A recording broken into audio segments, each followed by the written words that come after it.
Assalamualaikum warahmatullahi wabarakatuh. Halo teman-teman, pada pertemuan kali ini kami akan menyajikan kepada teman-teman materi pengujian proporsi dan kesamaan dua proporsi. Sebelumnya, perkenalkan kami dari kelompok 7 dengan anggota Echa Septiana dengan NPM 181302139, Hafid Alzain dengan NPM 2013021001, Lutfiatul Aulia Nuraini dengan NPM 2013021041, dan Eka Dwi Puspitasari dengan NPM 2013021059. Di sini kami akan membahas 4 subbahasan. Yang pertama, uji proporsi dua pihak. Yang kedua, uji proporsi satu pihak. Yang ketiga, uji kesamaan dua proporsi dua pihak. Dan yang keempat, uji kesamaan dua proporsi satu pihak. Yang pertama yaitu pengujian proporsi. Pengujian proporsi di sini ada uji dua pihak dan ada uji satu pihak. Yang akan dibahas yang pertama yaitu uji dua pihak. Misalkan kita mempunyai populasi genom dengan proporsi peristiwa A sama dengan P. Berdasarkan sebuah sampel acak yang diambil dari populasi itu akan diuji mengenai uji dua pihak, di mana H0 yaitu P sama dengan P0, H1 yaitu P tidak sama dengan P0. P0 di sini merupakan sebuah harga yang diketahui.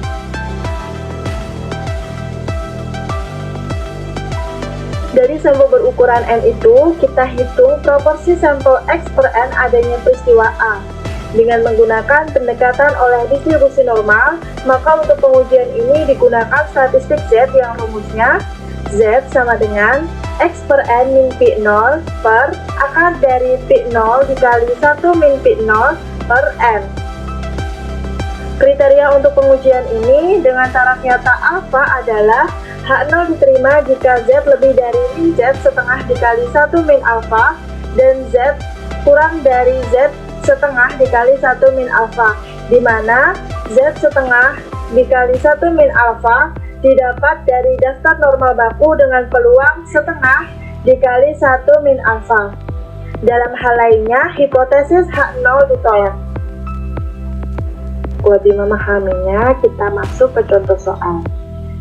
Contoh soalnya yaitu, kita ingin menguji bahwa distribusi jenis kelamin laki-laki dan jenis kelamin perempuan adalah sama. Sebuah sampel acak terdiri atas 4.800 orang mengandung 2.458 laki-laki. Dalam taraf nyata 0,05. Betulkah distribusi kedua jenis kelamin itu sama? Penyelesaiannya, jika P sama dengan peluang terdapatnya laki-laki, maka akan diuji pasangan hipotesis H0 yaitu P sama dengan setengah, H1 yaitu P tidak sama dengan setengah.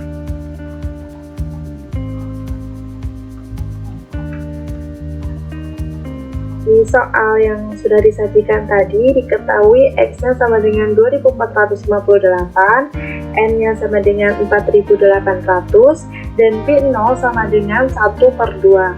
Maka kita dapat mensubstitusikan nilai X, N, dan P0 ke dalam rumus Z, di mana rumus Z yaitu Z sama dengan X per N min P0 per akar dari P0 dikali dalam kurung 1 min P0 per N. Kita substitusikan nilai X, N, dan P0 ke dalam rumus Z, sehingga Z sama dengan 2458 per 4800 min 1/2 per akar dari 1/2 dikali dalam kurung 1 min 1/2 per 4800, sehingga Z-nya sama dengan 1,68. Angka Z dari daftar normal baku dengan alfa sama dengan 0,05 adalah 1,96. Jadi kriteria pengujian yang dipakai adalah terima H0 jika Z dihitung terletak antara min 1,96 dan 1,96. Sedangkan dalam hal lainnya H0 ditolak. Nah, harga Z-nya tadi kan sudah diketahui bahwa Z-nya sama dengan 1,68, di mana Z sama dengan 1,68 ini ada pada daerah penerimaan H0, sehingga H0 diterima. Kesimpulannya, peluang adanya laki-laki dan perempuan sama besar.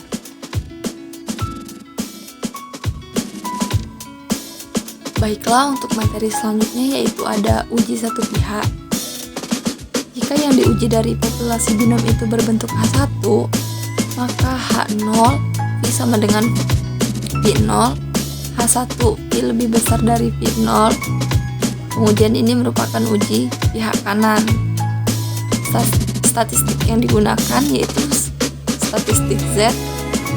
Untuk kriteria pengujiannya yaitu H0 ditolak jika Z lebih besar sama dengan Z 0,5 min alfa, di mana Z 0,5 min alfa didapat dari daftar normal baku dengan peluang 0,5 min alfa. H0 diterima jika Z lebih besar dari Z 0,5 min alfa. Perhatikan contoh berikut. Seorang pejabat mengatakan bahwa paling banyak 60% anggota masyarakat termasuk golongan A. Sebuah sampel acak telah diambil yang terdiri atas 8.500 orang dan ternyata 5.426 termasuk golongan A.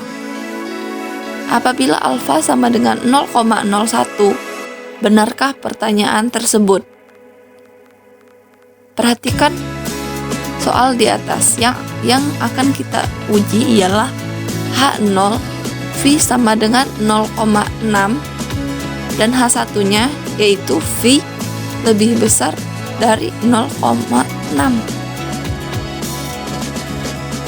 Diketahui X sama dengan 5.426, N sama dengan 8.500, V sama dengan 0,6 dan 1 min V sama dengan 0,4, maka diperoleh Z sama dengan 5.425 per 8.500 min 0,6 per akar dari 0,6 dikali 0,4 per 8.500 dengan taraf nyata alfa sama dengan 0,01 dari daftar normal baku memberikan Z 0,49 sama dengan 2,33.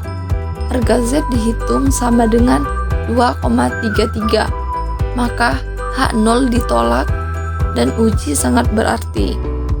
Ini menyatakan bahwa persentase anggota masyarakat golongan A sudah melampaui dari 60%. Untuk uji pihak kiri, maka pasangan hipotesis 0 dan tandingannya adalah H0 V sama dengan V0, H1 V lebih besar dari V0. Kriteria pengujiannya yaitu tolak H0 jika Z lebih kecil sama dengan min Z 0,5 min alfa, di mana Z 0,5 min alfa didapat dari daftar normal baku dengan peluang 0,5 min alfa. Dalam hal lainnya H0 diterima. Perhatikan contoh berikut ini. Akan diuji H0 V sama dengan 0,3, H1 V lebih besar dari 0,3, sampel acak berukuran N sama dengan 425, memberikan X per N sama dengan 0,28. Bagaimana hasil pengujian dengan alfa sama dengan 0,05? Untuk menjawab soal tersebut, kita bisa menggunakan cara yang di atas tadi. Maka langsung saja Z sama dengan 0,28 min 0,3 per akar dari 0,3 dikali 0,7 per 425 sama dengan min 0,90. Dari daftar normal baku dengan alfa sama dengan 0,05 didapat Z 0,45 sama dengan 1,64. Untuk uji pihak kiri, maka tolak H0 jika Z hitung lebih kecil sama dengan min 1,64 dan terima H0 dalam hal lainnya. Jelas bahwa Z hitung sama dengan min 0,90 ada pada daerah penerimaan H0. Jadi H0 V sama dengan 0,3 diterima pada taraf 0,05 pengujian tak berarti.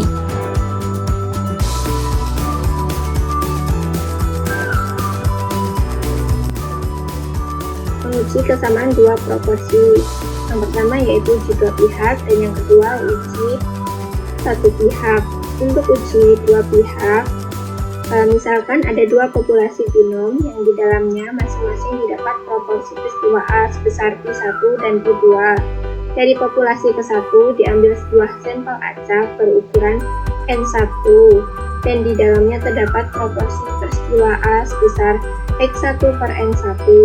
Dari populasi kedua, angka-angka tersebut berturut-turut adalah N2 dan X2 per N2.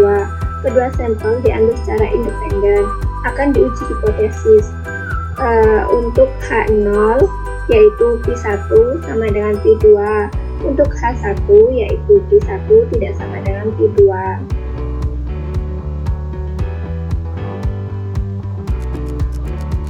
Untuk itu digunakan pendekatan oleh distribusi normal dengan statistik Z sama dengan X1 per N1 dikurang X2 per N2 per akar dari PQ dikali 1 per N1 ditambah 1 per N2 dengan P sama dengan X1 plus X2 per N1 plus N2 dan Q sama dengan 1 min P.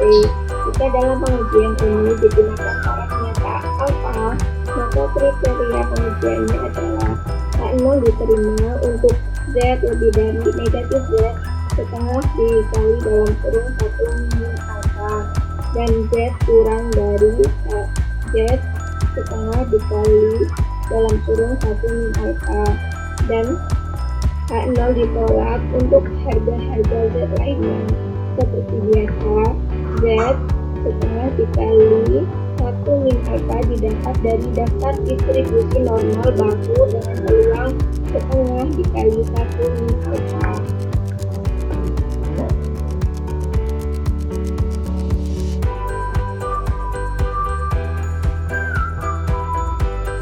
Contoh soal menguji kesamaan dua proporsi untuk uji dua pihak. Suatu penelitian dilakukan di daerah A terhadap 250 pemilih. Ternyata 150 pemilih menyatakan akan memilih calon C. Di daerah B, penelitian dilakukan terhadap 300 pemilih dan terdapat 162 yang akan memilih calon C. Adakah perbedaan yang nyata mengenai pemilihan calon C di antara kedua daerah itu? Penyelesaian. Hipotesis yang akan diuji adalah untuk H0 yaitu P1 sama dengan P2.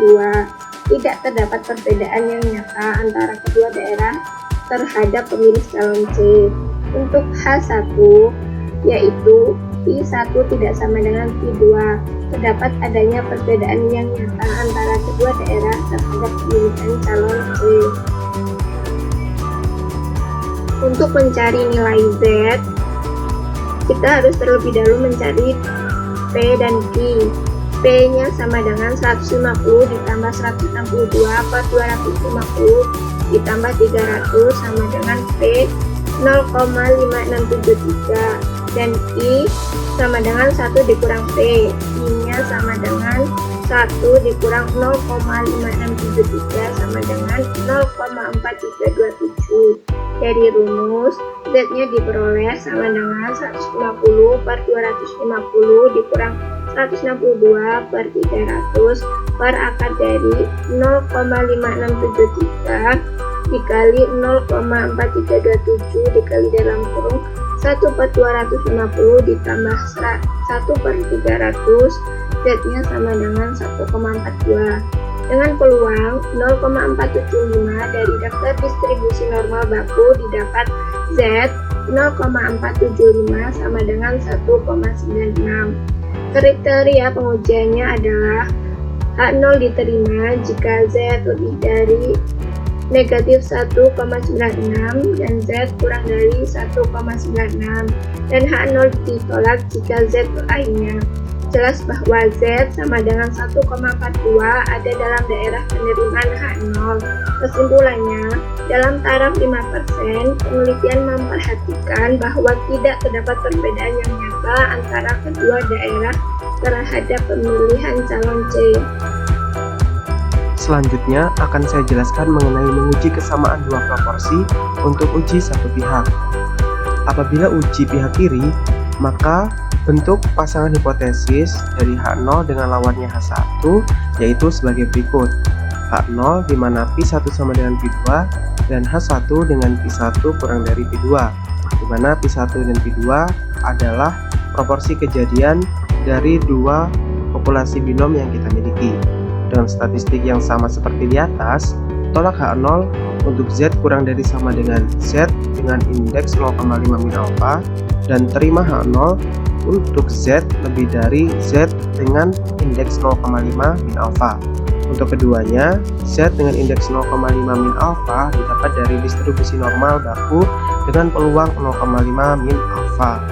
Alpha di sini merupakan taraf nyata. Untuk uji pihak kanan, maka bentuk pasangan hipotesis H0 dengan H1 yaitu sebagai berikut. H0 dengan Pi1 sama dengan Pi2 dan H1 dengan Pi1 lebih dari Pi2. Statistik yang digunakan masih berdasarkan pendekatan oleh distribusi normal.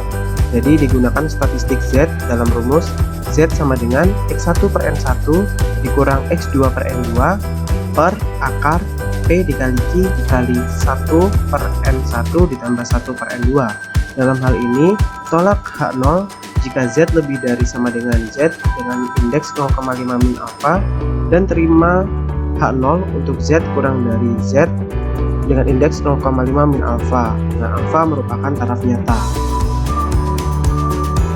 Berikut disajikan soal tentang menguji kesamaan dua proporsi pada uji satu pihak. Terdapat dua kelompok A dan B, masing-masing terdiri dari 100 pasien yang menderita semacam penyakit. Kelompok A diberikan serum tertentu, tapi tidak kepada kelompok B. Kelompok B sering dinamakan kelompok kontrol. Setelah jangka waktu tertentu, terdapat 80 yang sembuh dari kelompok A dan 68 dari kelompok B. Apakah penelitian ini memperlihatkan bahwa pemberian serum ikut membantu menyembuhkan penyakit? Jawab. Nah, dari soal di atas kita dapat ketahui bahwa NA sama dengan 100 dan NB sama dengan 100, XA sama dengan 80 dan XB sama dengan 68. Selanjutnya, kita cari terlebih dahulu nilai P dan nilai Q. Untuk mencari nilai P, kita gunakan rumus XA plus XB per NA plus NB, sehingga P sama dengan 80 plus 68 per 100 ditambah 100, sehingga diperoleh nilai P sama dengan 0,74.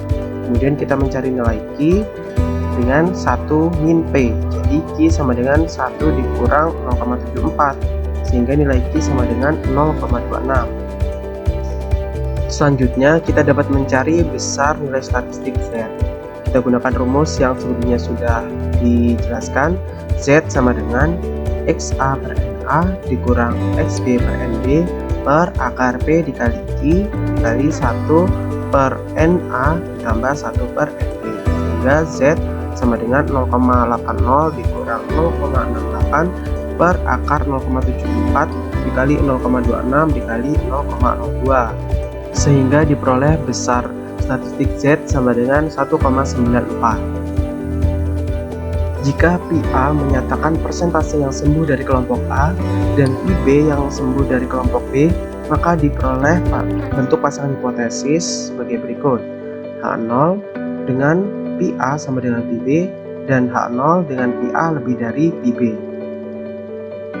Selanjutnya, tolak H0 untuk Z lebih dari sama dengan 1,64 dan terima H0 untuk Z kurang dari 1,64 dengan alfa 0,05. penelitian menghasilkan Z sama dengan 1,94 yang jatuh dalam daerah kritis, sehingga H0 ditolak. Nah, berarti pemberian serum dapat membantu menyembuhkan orang-orang yang terkena penyakit. Meskipun pada taraf sekarang kita dapat mengatakan pemberian serum membantu menyembuhkan penyakit, namun untuk lebih meyakinkan lagi dianjurkan agar penelitian lebih lanjut dilakukan lagi. Demikian presentasi dari kami, kurang lebihnya kami mohon maaf. Jika ada yang ingin ditanyakan, silakan teman-teman tanyakan di forum diskusi TV Kelas.